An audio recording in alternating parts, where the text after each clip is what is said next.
ఆగిపోయిందమ్మా.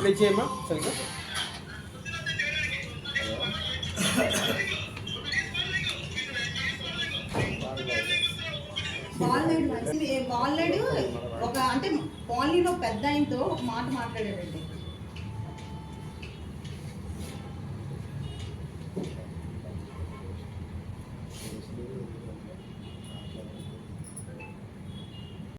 మాట్లాడిందండి.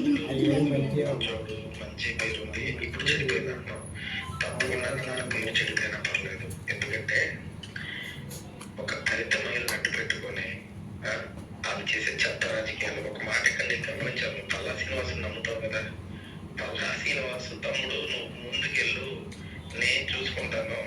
పల్లా శ్రీను వెనక బ్యాకప్ లేకుండా నేను ఈ పనులు చేయగలనా? నేను ఒక దరిద్రులతో అంత ఫైట్ చేయగలనా? ఒక భూ కబ్జాదారులతో అంత ఫైట్ చేయగలనా? ఒక తల్లి పాపం 25 సంవత్సరాల తర్వాత క్రితం కొనుక్కున్న సైట్ని భర్తని హింసించి చంపేసి ఒకటి తర్వాత ఒకటి వచ్చి కేసులు వేసి ఇప్పుడు ఫైనల్ దర్శి మహిళలు పట్టుకొచ్చి ఆవిడతో కేసులు వేపించి ఆవిడ మీద కూడా హైకోర్టులో గెలిస్తే ఈ పిల్లనా కొడుకులు ఏ ప్రధాన వీళ్ళందరూ ఏంటన్నా, వీళ్ళందరూ ఒక బ్యాచ్. ఎక్కడైతే డిస్ప్యూట్ సైట్స్, ఎక్కడైతే వీకున్న సైట్స్ ఉన్నాయో వాటికి అమ్మాయిలు పెట్టుబడి పెట్టించడం, తర్వాత వాళ్ళ కోర్టుల చుట్టూ తిప్పడం, వాళ్ళు అలిసిపోయి వేసారిన తర్వాత ఎంతో కొంత డబ్బులు చేతిలో పెట్టి సెటిల్ చేయడం. ఈ విషయంలో నేను ఎంటర్ అవుతానని వాళ్ళు ఎక్స్పెక్ట్ చేయలేదు. చదువుకున్నాడు, తెలివితేటలున్నాడు, డబ్బులున్నాడు, ఇది ఎంటర్ అవుతాడని ఎక్స్పెక్ట్ చేయలేదు. ఏం చేశారు, మనం రామని చూసి ఆవిడని టార్చర్ పెట్టారు. చిన్నగా ఎమ్మెల్యే గారి దగ్గర తీసుకెళ్లాను. ఎమ్మెల్యే గారి ప్లాన్ అప్రూవల్ చేయించారు. పర్ఫెక్ట్ ఉంది డాక్యుమెంట్ అని చెప్పి ఇంకోటి హైకోర్టులో లాయర్ని పెట్టింది కూడా రెఫరెన్స్ ఇచ్చింది ఎమ్మెల్యే గారు. ఆయన తెలిసిన వ్యక్తి రెఫరెన్స్ ఇచ్చారు ఎమ్మెల్యే గారు హైకోర్టులో. ఎంతమంది సిస్టమ్ వెనకాల పనిచేస్తుందంటే నేను అందరినీ కొనేయగలనా, నేను అందరినీ శాసించగలనా? అంత పెద్ద ఉన్నాను నేను, గల్లీ నాయకుడిని, సముద్రం ఉండండి. అది నువ్వు అర్థం చేసుకోవాలి. జనాలు ఏమనుకున్నాను. ఎవరు మాట్లాడమ్మా? కనురాదండి. నేను గాజువాక సనత్ నగర్ శనగంటేడ 73 వార్డు నుంచి వచ్చానండి. అయితే నేను 400 గజాల స్థలము సనత్ నగర్ చినగంటలో ఫ్లాట్ నెంబర్ 11 సర్వే నెంబర్ 180/6/1లో నేను 400 గజాల స్థలం కొనుక్కున్నానండి. మా హస్బెండ్ 2014లో చనిపోతే వచ్చిన కాంపన్సేషన్ అమౌంట్ 400 గజాలు స్థలం తీసుకున్నాను. అంటే ఆ స్థలానికి మా ఇంటికి 4వ బిట్ అండి. నా ఫ్లాట్ నుంచి స్థలం 4వ బిట్టు దగ్గరగా ఉంటారనే ఉద్దేశంతో మా హస్బెండ్ తీసుకున్నారు. మా హస్బెండ్ సడన్గా 2014లో షిప్లో చనిపోయాను, ముంబై షిప్లో చనిపోయాను. చనిపోయిన తర్వాత కొన్ని డేస్ తర్వాత నేను సైటు నాకు ఎవరైతే పొనమల శ్రీనివాసరావు గారి దగ్గర కొన్నానండి, స్టీల్ ప్లాంట్ ఎంప్లాయ్. ఆయన ప్లాంట్ ఎంప్లాయ్, మా ఫాదర్ కూడా ప్లాంట్ ఎంప్లాయ్. ఆయన రిక్వెస్ట్ చేసి రేటు మారిపోయింది 4 years అయిందని చెప్పి రిక్వెస్ట్ చేస్తే ఆయన ఏమో ఇదేమో అంటే మేము ఆయన మీద కేసు వేసి లోక్ అదాలత్లో సెటిల్ అయ్యి మేము రిజిస్ట్రేషన్ చేసుకొని మీ సైట్లో నా కాంపౌండ్ వాల్ విత్ గేట్తో ఉండేదాన్ని. ఉంటే సడన్గా బాల్లేడు కొన్ని మంది మనుషులతో వచ్చి స్థలంలోకి వచ్చి నన్ను కులం పేరుతో తిట్టి నన్ను కొట్టి నన్ను సైట్లో నుంచి బయటకు పంపిస్తారండి. నేను పోలీస్ స్టేషన్కి వెళ్ళి కంప్లైంట్ ఇస్తే సిఐ పార్థసారథి గారు కంప్లైంట్ తీసుకోలేదండి. తర్వాత మళ్ళీ కంప్లైంట్ ఇచ్చానండి. మళ్ళీ కంప్లైంట్ ఇచ్చినా కూడా ఇది నేనేం చేయలేనమ్మా అని చెప్తే నేను హైకోర్టు నుంచి ఏంటి ఇలాగ కులం పేరుతో తిడుతున్నారని చెప్పేసి హైకోర్టులో నేను రిట్ వేసి ఆయన మీద యాక్షన్ తీసుకోమని దాన్ని 4 గీసుకోవడానికి కూడా పనికిరాదని చెప్పేసి దాన్ని కూడా పక్కన పడేశారండి సిఐ గారు. నేను కమిషనర్ గారి దగ్గరికి వెళ్తే కమిషనర్ గారేమో సిఐ గారికి ఫోన్ చేయమ్మా, నేను అక్కడికి వెళ్ళి నీకు న్యాయం ఉంది నేను హెల్ప్ చేస్తానంటే సిఐ గారి దగ్గరికి వెళ్ళి కమిషనర్ గారికి కాల్ చేశాను. కమిషనర్ గారి ఫోన్ సిఐ గారికి ఇస్తే సరే సార్ ఓకే సార్ అన్నారు. కానీ ఆయన పెట్టేసిన తర్వాత సిఐ గారు కాదు కదా, మినిస్టర్ చెప్పిన సీఎం చెప్పినా పిఎం చెప్పినా కూడా నేను వినను, నీ మాట వినను, ఎక్కువ మాట్లాడితే నీ మీద కేసులు పెడతానని చెప్పేసి నన్ను బెదిరించారండి సిఐ పార్థసారథి గాజువాక. దాని తర్వాత ఇలాగే కోర్టుల చుట్టూ స్టేషన్ చుట్టూ ఇలాగ కంటిన్యూస్గా నన్ను అలా తిప్పుతూనే ఉన్నారండి. తర్వాత హైకోర్టులో కేసు వేసానండి. కేసు వేస్తే అది లోక్ అదాలత్ కాపీ ఏదైతే ఉందో దాన్ని సెట్ చేశారు. సెట్ చేసి అందులో ఏమైందంటే మేము ఆల్రెడీ రిజిస్ట్రేషన్ చేసుకున్నాం కాబట్టి మాకున్న రైట్స్ ఎక్కడికి పోలేదు, మీరు కింద కోర్టులో డిక్లరేషన్ షూట్ వేసుకోండి అని చెప్పేసి హైకోర్టులో ఆర్డర్ ఇచ్చారండి.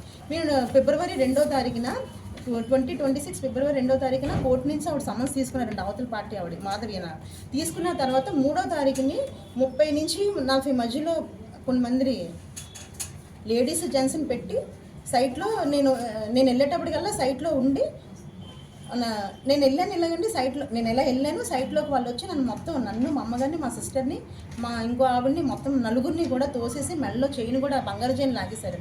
లాగేసి కొట్టేస్తే కాళ్ళలో పడిపోయిన బ్లడ్ అది వచ్చి తలకు కూడా దెబ్బ తగిలింది. మా ఇంకొక ఆవిడ కూడా మొత్తం అవి కూడా వీడియోస్ ఉన్నాయి, ప్లే చేయమంటారు అవన్నీ. అదేంటంటే నేను స్టేషన్కి వెళ్తే స్టేషన్లో కంప్లైంట్ తీసుకోలేదండి. సిపి గారికి ఫోన్ చేశానండి. సిపి గారికి ఫోన్ చేస్తే సిపి గారు ఫోన్ చేసిన రికార్డు కూడా ఉంది. అమ్మ ముందు ఎమ్మెల్సీ చేయించుకొని ఇమీడియట్గా నువ్వు స్టేషన్కి వెళ్ళమ్మా, ఏసీపీ గారిని కలమంటే ఏసీపీ గారిని కలిస్తే ఏసీపీ గారు మళ్ళీ సిఐ గారికి ఇచ్చారండి. సిఐ గారు ఏమో ఇది ఏముంది, కొట్టుకున్నారు వాళ్ళు, మీరు తోసుకున్నారు కదా, ఏముంది ఇందులో అని చెప్పేశారండి. అదేంటి సార్, అదేంటి అంత రక్తం వచ్చినట్టు కొట్టినా కూడా మీరు ఏం తీసుకోలేదంటే ఏముందమ్మా ఇది సివిల్ నేచర్ కదా అని పక్కన పెట్టేశారండి సిఐ పాతసారి గారు. దాన్ని 2-3 రోజులు కోలుకున్న తర్వాత మళ్ళీ నేను నా సైట్లోకి నేను ప్రతిరోజు, ఎందుకంటే మా అడ్వకేట్ ఏమన్నారంటే ప్రతిరోజు స్టేటస్ నువ్వు చూసుకోవాలమ్మా, ఎందుకంటే నేను కోర్టులో వేసాం కదా, నువ్వు ఫోటో తీసుకొని రావాలంటే నేను అలాగే యాజ్ యూజువల్గా మళ్ళీ 2 డేస్ తగ్గిన తర్వాత మళ్ళీ నేను డైలీ సైట్లోకి వెళ్తే 8వ తారీఖునండి మామూలు సైట్లోకి వెళ్తే అక్కడ చాలామంది వాళ్ళ మనుషులు చాలామంది ఉన్నారు. ఉంటే పోలీసు రక్షక వెహికల్ వచ్చింది. సరే నేను ఫోటో తీసుకొని నేను వచ్చేసానండి, ఫోటో తీసుకొని వచ్చేసాను. నేను వచ్చేస్తే వాళ్ళు కొట్టారని మా ఫాదర్ ఎప్పుడు 10 o'clock ఎప్పుడో వచ్చి మా పాపను ఎందుకు కొడుతున్నారు అని చెప్పేసి మా ఫాదర్ అడిగారండి.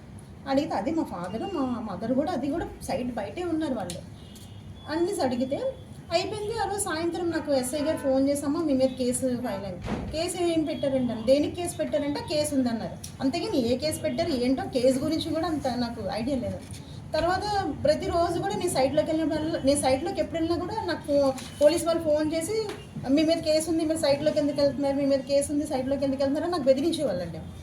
ఏం కేసు ఉందని చెప్తే మా లాయర్ గారికి ఇలా చెప్తే మా మీద, మా ఫాదర్ మీద, నా మీద, మా మదర్ మీద ఆ రోడ్డు మీద ఎవరు వెళ్ళిపోయినా ఎవరు పలకరించానండి. చిన్న బాగున్నా అంటే మేము ఉన్న ఏరియా అండి అదంతా కూడా చిన్నప్పటి నుంచి తెలియని వాళ్ళ పేర్లు కూడా అందరూ యాడ్ చేసేసి మా మీద కేసు వేసేసారు. దాన్ని స్పాస్ వేసి దాన్ని కూడా మేము స్పాస్ వేసి ఏం కావాలంటే అండి ఇది నాది ఒరిజినల్ డాక్యుమెంట్స్ అండి. నాది ఒరిజినల్ డాక్యుమెంట్స్ అయితే నేను ఎస్సీ కమిషన్ నేను ఆదరిస్తే ఎస్సీ కమిషన్ ఆఫీసరండి. ఎస్సీ చైర్మన్ గారి దగ్గరికి వెళ్తే హీరింగ్ వస్తే దాన్ని కూడా ఆఫీసరండి. నాకు ఏంటంటే నా సైట్ నాకు కావాలి, అది నాకు చేస్తాను. థ్రెట్ నేను ఎమ్మెల్యే మా ఎస్సీ చైర్మన్ గారు జవహర్ గారు ఏమన్నారంటే అమ్మ గాజువాక ఎమ్మెల్యే గారిని కలవమ్మా, ఇది హీరింగ్ ఆపినా కూడా ఒకసారి నేను ఇది హోల్డ్లో పెట్టాను, ఒకసారి వెళ్ళి కలవమ్మన్నాడు అనేసి అంటే సార్ నేను ఎప్పుడైతే ఫిబ్రవరి 27వ తారీఖున లోకేష్ గారికి నేను రిప్రజెంటేషన్ ఇచ్చాను అదే రోజు ఎమ్మెల్యే గారికి కూడా నేను ఇచ్చాను సార్. అంత ముందు కూడా నేను వెళ్ళాను సార్. అంటే నువ్వు ముందు ఎందుకు రాలేదమ్మా అని అడిగారు సార్. సార్ నేను స్థలం కొనుక్కొని ముందు రాలేదని అంటే దాని అందులో ఏముంది సార్ అర్థం అసలు స్థలం కొనుక్కొని ముందు ఎమ్మెల్యే గారి దగ్గరికి ఎంపీల దగ్గరికి నేను వెళ్ళలేను కదా సార్. అదేనా అప్పటికి నేను వెళ్ళాను సార్, ఆయన మీద గౌరవంతో న్యాయం చేస్తారని నేను వెళ్ళాను సార్. అప్పటికి కూడా నేను ఎమ్మెల్యే గారి దగ్గరికి వెళ్ళాను. నేను వెళ్తే మా అన్నయ్య ఉన్నారు శంకర్రావు గారి దగ్గరికి వెళ్ళమ్మా ఒకసారి మాట్లాడాను. అక్కడికి వెళ్తే రేపు రా అమ్మాయి ఎల్లుండ్రా అని అప్పుడు కూడా లాస్ట్ ఇయర్ అంతా తిప్పించారు సార్. అక్కడ తిరుగుతున్నాను సార్, పోలీస్ స్టేషన్లో తిరుగుతున్నాను, పార్టీ ఆఫీస్ చుట్టూ తిరుగుతున్నాను, కోర్టులు అంటే నేను సింగిల్ ఉమెన్ సార్. మా హస్బెండ్ చనిపోయారు, నాకు 2 పిల్లలు. అయితే సరే నేను కంటిన్యూస్గా ఫిబ్రవరి 27వ తారీఖు నుంచి మే వరకు కంటిన్యూగా ఎమ్మెల్యే గారి ఆఫీస్ చుట్టూ తిరిగాను సార్ నేను. అది రికార్డ్ ప్రూఫ్స్ కూడా ఉన్నాయి నా దగ్గర. అది తర్వాత నేను ఎస్సీ చైర్మన్ గారి దగ్గర హీరింగ్ వచ్చిందా దాన్ని కూడా ఆపించారు. దాన్ని కూడా ఎమ్మెల్యే పల్లా శ్రీనివాసరావు గారు దాన్ని కూడా ఆపించారు. దాన్ని ఆపించేస్తే మేము టికెట్లు బుక్ చేసుకున్నాం. మా ఫాదర్ మేమందరూ హీరింగ్ కదా అని మేమందరూ బుక్ చేసుకున్నాము. ముందు జస్ట్ రేపు మార్నింగ్ ఉంటుంది 10 o'clock ఫస్ట్. ఆ రోజు 14 హీరింగ్స్ అయితే మాదొకటే క్యాన్సిల్ చేశారు. ఆ రోజు 13 హీరింగ్స్ అయ్యాయి, నాదొకటే ఫస్ట్ నెంబర్ 1 నాది క్యాన్సిల్ చేశారండి. ఆ రోజు చేసేస్తే మేము టికెట్లు మేము బుక్ చేసాం కదండి. నేను డైరెక్ట్ ఫస్ట్ సార్ వచ్చినంటే సార్ ఏం సార్ ఇది నాకు ఎక్కడ న్యాయం జరగలేదన్నా కదా మీ దగ్గరికి వచ్చాను సార్ అంటే అమ్మ ఒకసారి పల్లా గారిని ఒకసారి కలవమ్మా, ఆయన నీకు న్యాయం చేస్తారమ్మా వెళ్ళమ్మా. సార్ ఎక్కడ న్యాయం చేస్తారు సార్, నేను చాలాసార్లు వెళ్ళాను సార్ ఎమ్మెల్యే గారి దగ్గరికి, రేపురా ఎల్లుండ్రా అంటున్నారు. అసలు ఆయన ఏమో నాకేం చెప్పట్లేదు సార్ అని అంటే ఈసారి వెళ్ళమ్మా ఒకసారి వెళ్ళానంటే నేను వెళ్ళాను సార్. వెళ్తే ఆయన ఏమో ఏంటి ఎవరితో పెట్టుకుంటున్నావో తెలుసా, పెట్టుకున్నప్పుడు ఎవరితో పెట్టుకుంటున్నావో తెలుసా అంటే అది నేనేం చేశాను సార్ అంటే అదేంటి అదే డబ్బులు తీసుకు వేరే దగ్గర కొనుక్కోవచ్చు కదా. వాళ్ళు ఏదైనా డబ్బులు ఇచ్చేస్తారని సార్ 40 లక్షలు 50 లక్షలు ఆ డబ్బులు పెట్టి వేరే దగ్గర కొనుక్కోవాలండి సార్. దాన్ని అది నా స్థలం నేను కొనుక్కుంటే ఆ డబ్బులు తీసుకొని వేరే నా తప్పుడు డాక్యుమెంట్ వాళ్ళకి సపోర్ట్ చేసి నా డాక్యుమెంట్స్ని నా సైట్ని వేరే వాళ్ళకి ఇచ్చేసి వాళ్ళేదో ఇచ్చిన డబ్బులు నేనే వేరే దగ్గర కొనుక్కోవడం సార్. అదేం న్యాయం సార్? అది ఇచ్చారు సార్. అది సరే అని మళ్ళీ 1 వీక్ తగిన తర్వాత మళ్ళీ మధ్యాహ్నం 1 గంట నుంచి సాయంత్రం వరకు పార్టీ ఆఫీస్ దగ్గర కూర్చుంటే సార్ నాకు ఒక్క 10 నిమిషాలు టైం ఇవ్వండి సార్, ఎప్పుడు వచ్చినా రేపురా ఎల్లుండ్రా అంటారు. 10 నిమిషాలు ఇస్తే నా బాధ మీకు చెప్పుకుంటాను సార్ అంటే ఆ రోజు 10 minutes టైం ఇచ్చారు. ఆ రోజు ఇస్తే ఎస్సీ కమిషన్ వచ్చారు కదా, నాకు ముందే తెలిస్తే ముందు 6వ నెల 7వ తారీఖున సైట్ విజిటింగ్ వచ్చేసారు ఎస్సీ కమిషన్ రావాడి సీతారాం గారు. అది కూడా మీరు ఒకసారి ఎంక్వైరీ చేసి సైట్ విజిటింగ్ అని వచ్చారు కానీ సైట్ విజిటింగ్ ఆపిస్తారు సార్. ఆఫీస్ ఆర్డీఓ గారు ఎంఆర్ఓ గారు వీళ్ళందరూ కూర్చొని నా రూమ్లో కూర్చొని ఏంటమ్మా ఇదేంటంటే నా డాక్యుమెంట్స్ ఇవన్నీ చూసి 100% మీదేనమ్మా డాక్యుమెంట్, రైట్ డాక్యుమెంట్ ఇది మీదే అని చెప్తే ఆ రోజేమో డిసైడ్ చేస్తారు సార్ మీదే అని చెప్పి ఆపిచ్చేస్తాము ప్లాన్ ఏప్రిల్ కూడా అన్నారు. నెక్స్ట్ డే నుంచి అయినా పని చేస్తున్నారు సార్. అయినా కూడా ఆపట్లేదు సార్. జీవీఎంసీ కమిషనర్కి ఏమైనా కలిసి చెప్పుకున్నారా? ఆ రోజు జీవీఎంసీ కమిషనర్ కూడా వచ్చారు సార్ ఆ రోజు. మరి ఆయన ఏమన్నారు? మీకు ఎస్సీ కమిషన్ నుంచి ఒక లెటర్ ఏమన్నా ఎస్సీ కమిషన్ వచ్చి మీరు ఆపండి అని చెప్తే మళ్ళీ ఆయన రిటర్న్గా ఏం ఇస్తారు సార్ మళ్ళీని? సరే ఇదంతా జరుగుతుందని చెప్పేసి వాళ్ళు ఏం చేశారంటే మా చైర్మన్ గారు ఎస్సీ చైర్మన్ గారు జవహర్ గారు ఆయన ఏం చేశారంటే హీరింగ్ వేస్తారు సార్. హీరింగ్ వేసేస్తే ఎప్పుడు మొన్న 7వ నెల 27వ తారీఖుని 17వ తారీఖుని హీరింగ్ వేశారు సార్. ఆ రోజు ఏమైందంటే మొత్తం ఏంటి జీవీఎంసీ వాళ్ళకి, ఎంఆర్ఓ గారికి, ఏడీ గారికి, ఏఈ గారికి మొత్తం అథారిటీస్ మొత్తం అందరికీ పంపించి ఏసీపీ గారికి, సిఐ గారికి మొత్తం అంతా పలానా డేట్ హీరింగ్ ఉందని చెప్పేసి 1 డే బిఫోర్ నాకు పంపించారు సార్. పంపిస్తే నేను టికెట్స్ అవి తీసుకొని నేను ఫ్యామిలీ మెంబర్స్ నేను కూడా మేము హీరింగ్ స్టార్ట్ అయ్యాం సార్. రేపు హీరింగ్ అనగా ఈరోజు సాయంత్రం నాకు పోస్ట్పోన్ అయిందని చెప్పేసి నాకు మెసేజ్ వచ్చింది సార్. అయినా సరే మేము మాకు టికెట్లు మాకు ఇదైంది కదా సార్, మాకు అప్పటికే అనుకున్నాం సార్ సైట్ విజిటింగ్ ఆపిస్తారు, దీన్ని కూడా వాళ్ళే ఆపించింది సార్. అయినా మేము ఆకుండా మేము విజయవాడ వెళ్ళి చైర్మన్ గారి దగ్గర సార్ ఏంటి సార్ మాకు ఎక్కడ న్యాయం జరగకే కదా ఇక్కడికి వచ్చామంటే ఆయన ఏమన్నారంటే పల్లాగాని కలమన్నారు. ఆయన ఏమో కలిస్తే కలమన్నారు సార్. ఆ రోజు నెక్స్ట్ ఒక 10 days బ్యాక్ ఎమ్మెల్యే గారిని కలిస్తే ఆయన ఏమన్నారంటే ఎంతో కొంత ఇస్తున్నానమ్మా, మీరు ఎక్కడో దగ్గర కొనుక్కోవచ్చు. స్థలం వర్త్ ఎంత ఉంటుందండి? ప్రజెంట్ మార్కెట్ వర్త్ ఎంత ఉంటుంది? వాళ్ళు ఎంత ఇస్తారని ఆఫర్ ఇస్తున్నారు? 3 కోట్లకి మీకు ఎంత ఇస్తారని ఆఫర్ ఇస్తున్నారు? 40 lakhs నుంచి 50 lakhs మధ్యలో ఇస్తాను అంటున్నారు సార్. ఒరిజినల్ డాక్యుమెంట్స్ అన్ని మీ ఒరిజినల్ డాక్యుమెంట్స్ ఆవిడ ఫేక్ డాక్యుమెంట్, ఆవిడ స్థలం లేని డాక్యుమెంట్స్ తీసుకొని వచ్చి దానికి ఏమైనా ప్రూఫ్ ఉందా మీ దగ్గర? అన్ని ప్రూఫ్స్ ఉన్నాయి తీసుకొచ్చాను. కోర్టు కూడా మాకు మొన్న ఏమైందంటే ఎమ్మెల్యే గారు ఒక మాట అన్నారండి, అదేనా తీసుకో లేదంటే కోర్టు నుంచి ఒక సాటిస్ఫై తెచ్చుకో, నీ కోర్టులోకి నీ బంత్ వస్తుంది కదా అని అన్నారు సార్. సార్ వస్తుంది సార్ కొంచెం నాకేం మీరేం న్యాయం పోనీ మీరు సైట్ నాకు చెప్పాను సార్, డిక్లరేషన్ షూట్ వేసాను, అది కోర్టు ఎవరు డిసైడ్ చేస్తే వాళ్ళది పోనీ మాకైతే మాకు వాళ్ళకైతే వాళ్ళకి పోనీ అంతవరకు మీరు ఏం ఆపకండి సార్, మీరు అంతవరకు మీరు చెయ్యండి సార్ ఇదివరకు అని అంటే దానికి కూడా ఆయన ఏం మాట్లాడలేదు. ఎంఆర్ఓ గారి దగ్గరికి వెళ్ళి మీరు ఎండోర్స్మెంట్ ఎలాగిచ్చారంటే మాకు పైన ప్రెజర్స్ ఉన్నాయండి పెద్దవాళ్ళు అంటే. ఏడీ గారిని ఏమంటే ఏడీ గారు మీరు ఎందుకంటే మా కరెంట్ మీటర్ ఉంటుండగా తీసేసి అవతల వాళ్ళకి ఎలా కరెంట్ ఇచ్చారంటే మాకు ఎమ్మెల్యే గారు ఏఈ గారిని మమ్మల్ని కూర్చోబెట్టి మాకు ఇస్తారా ఇవ్వరా కంటైనర్ తీస్తారా తీరని మాకు ఆయనే ప్రెజర్ ఇచ్చారన్నారు. ఒక జీవన్ ఇన్ని జరుగుతున్నప్పుడు మనం కోర్టును ఆశ్రయించవచ్చు. కోర్టుకి వెళ్ళామండి మేము, కోర్టులో కేసు వేసాం. కోర్టు అంటే వేసినట్లే మనకి ఏది చేసినా అధికార బలం ఉండడం చేత అవ్వట్లేదు అంటున్నారు. అది కోర్టులో ఆర్డర్ వేసినట్టు 200 మా హస్బెండ్ చనిపోతే వచ్చిన కాంపెన్సేషన్ అమౌంట్ కొనుక్కున్న ప్రాపర్టీ. ఎవ్రీ మంత్ ఇప్పుడు కూడా కరెంట్ బిల్ నేను కడుతున్నాను.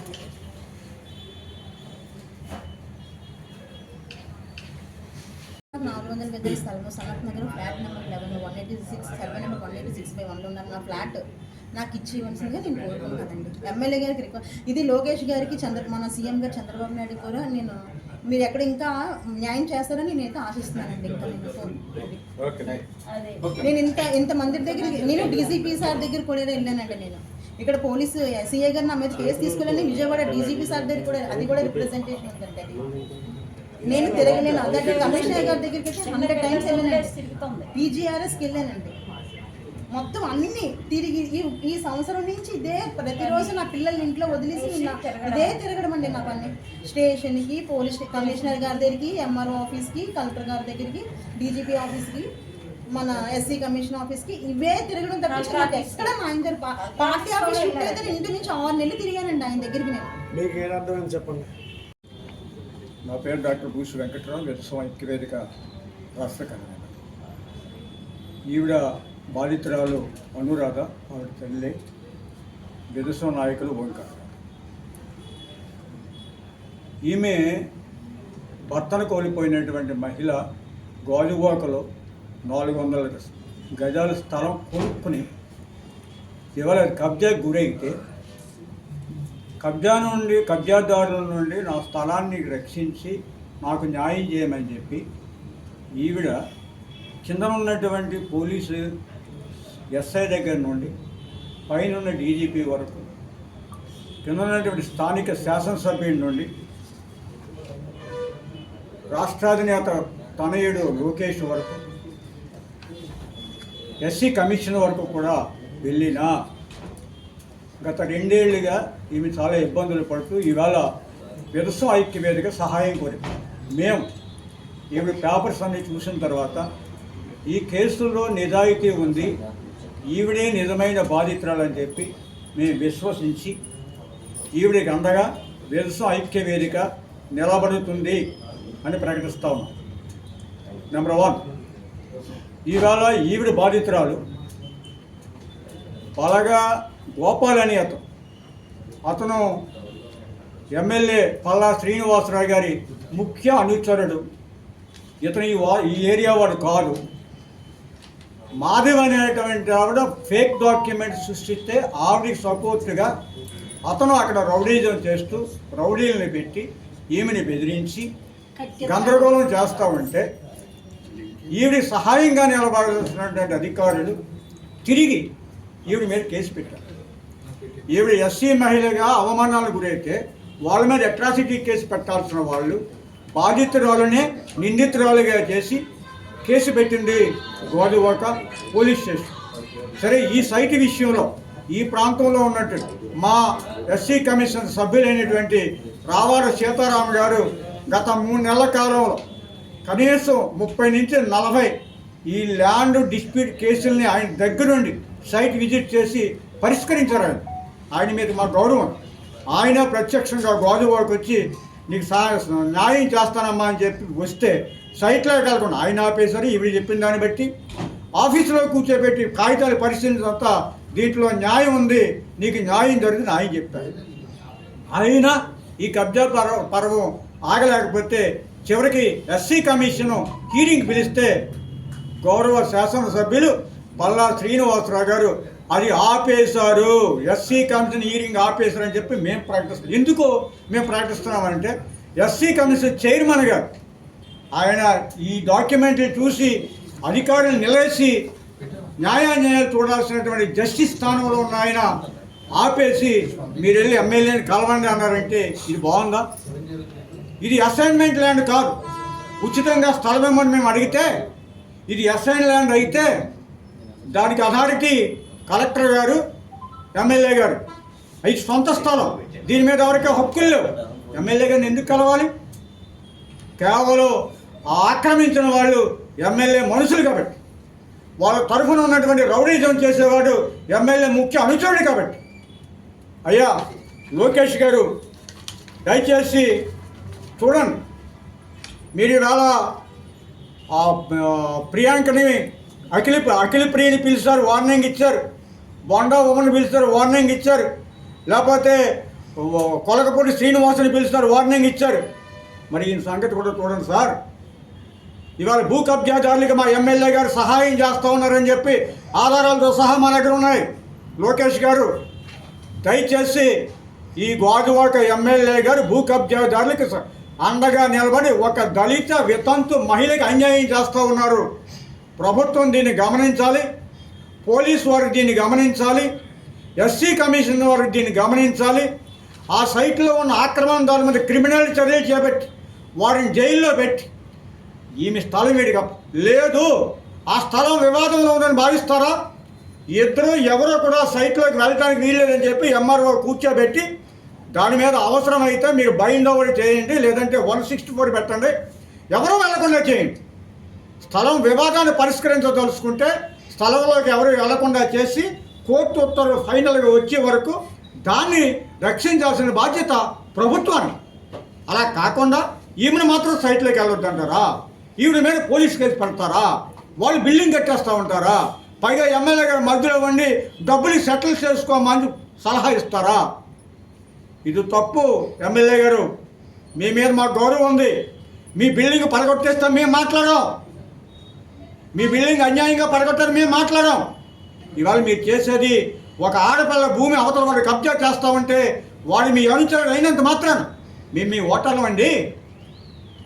అనుచరుడు ముఖ్యమా ఓటర్లు ముఖ్యమా తెలుసుకోండి సార్. మీరు దయచేసి ఈ అనురాధ విషయంలో రాజకీయ జోక్యంతో రౌడీలకు మీరు ఇదేస్తే మీ ప్రభుత్వ పరువు తీయటానికి మేము సిద్ధంగా ఉన్నాం. ఈవిడికి అందగా వ్యవసాయ ఐక్యవేదికతో పాటు మిగతా సంఘాలను కూడా కూడగడతాం, ఉద్యమం చేస్తాం. ఎప్పటికైనా అధికార పార్టీ ప్రతినిధులు మీ పద్ధతి మార్చుకోండి. మీ లోకేష్ చెప్పింది వినండి. వీడికి న్యాయం చేయాలని డిమాండ్ చేస్తాం. సార్ ఇది అంబేద్కర్ విగ్రహం పెట్టింది సార్, నాకు కోర్టు ఆర్డర్ వచ్చిందని.